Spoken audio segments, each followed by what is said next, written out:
नमस्कार दोस्तों, मेरा नाम है वंशिका जारवाल। दोस्तों, कांग्रेस राजनीति को लेकर कितनी गंभीर है और दलित समाज को कितना हितैषी है, इसका अंदाजा इस कार्टून से लगाया जा सकता है।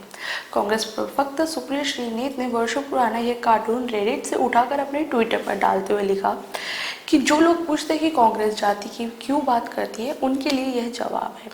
कार्टून में दिखाया गया है कि एक ब्राह्मण लड़का कहता है कि एक दलित को कि मैं जानता हूँ जिसके पास BMW कार है।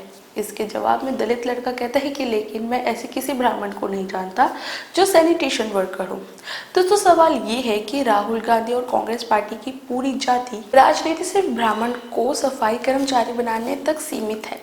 सवाल ये है कि क्या कांग्रेस पार्टी और सुप्रिया श्रीनेत आज भी सत्ता के नशे में है, जो वे आज के समाज की सच्चाई नहीं दिखा पा रहे हैं। हो सकता है कि आज से 50 साल पहले ये बात सच हो, लेकिन आज की सच्चाई कुछ और है। आज पूरे देश में ब्राह्मण सफाई जैसे तमाम कार्य करते हुए दिखाई दे जाते हैं। एक ब्राह्मण सफाई कर्मचारी का ही नहीं, हम इस सैकड़ों हजारों ब्राह्मण के नाम सुप्रिया श्रीनेत को दे सकते हैं, जो टॉयलेट साफ करने का, झाड़ू लगाने का, ढाबे में बर्तन धोने का और ऐसे तमाम कार्य करते हैं। सुप्रिया श्रीनेत को बनारस जाकर देखना चाहिए कि ज्यादातर रिक्शे चलाने वाले लोग किस समाज से हैं। सुप्रिया श्रीनेत को फ्रेंच जर्नलिस्ट फ्रेंकोस गार्टियर की और ब्राह्मण today's Dalit in India title से पब्लिश रिपोर्ट पढ़नी चाहिए। इसमें वे विस्तार से बताते हैं कि कैसे ब्राह्मण को लेकर जो पर्सपेक्शन सरकारों ने और राजनीतिक दलों ने बनाकर रखा है, वास्तविकता उसके बिल्कुल उल्टा है।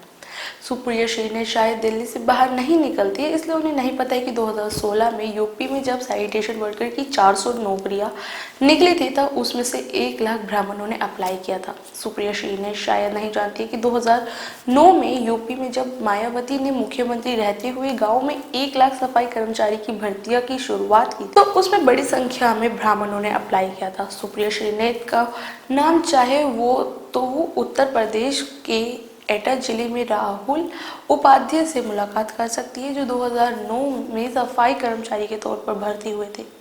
हो सकता है कि सुप्रिया श्रीनेत को इतनी दूर जाने से पसीने निकल जाए, शुरुआत ही जरूरी पड़ जाए, इसलिए इन्होंने दिल्ली के रेलवे स्टेशन पर, बस स्टैंड पर, सब्जी मंडी पर, सड़कों पर, सुलभ शौचालय में एक बार घूमकर देख लेना चाहिए कि कितने ब्राह्मण इन स्थानों पर काम कर रहे हैं। वर्षों पुराना कार्टून उठाकर पोस्ट करना तो बहुत आसान है, लेकिन सच्चाई जानने के लिए थोड़ी मेहनत करनी पड़ती है।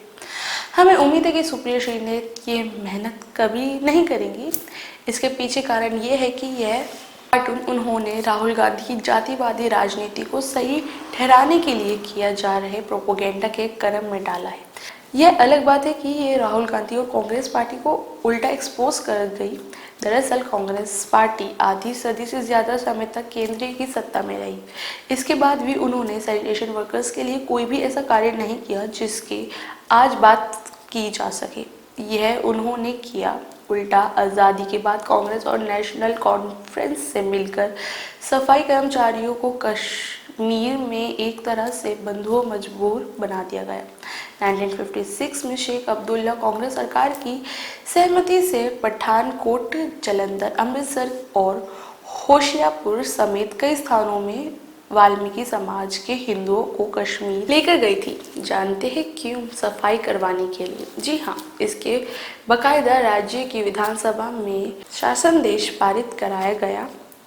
अलग अलग स्थानों पर कॉलोनी बसाकर इन हिंदुओं को रखा गया था और सरकारी दस्तावेजों में इनके नाम को जो नाम दिया गया था वो हम आपको बता भी नहीं सकते। इन लोगों की सफाई के सिवाय कोई भी और काम करने पर प्रतिबंध लगा दिया गया था। केंद्र की मोदी सरकार ने जब आर्टिकल 370 को हटाया, तब उन्होंने मूलभूत सुविधाएं मिलना शुरू हुई। सफाई कर्मचारियों के साथ इस तरह का व्यवहार करने वाली कांग्रेस पार्टी आज शायद सिर्फ इसलिए इनके हितैषी बनाने का प्रयास कर रही है, जिससे कि दलित और ब्राह्मण जो एक साथ प्रेम से रहते हैं उनके बीच में दरार पैदा कर सके और वो लोग उसका राजनीतिक लाभ उठा सके। सुप्रिया श्रीनेत ने पुराने कार्टून को शेयर किया है। इसको लेकर आपका क्या कहना है हमें कमेंट सेक्शन में ज़रूर बताएं। और आपको अगर हमारा कंटेंट पसंद आता हो तो चैनल को सब्सक्राइब कर नोटिफिकेशन ऑन करना बिल्कुल ना भूलें। धन्यवाद।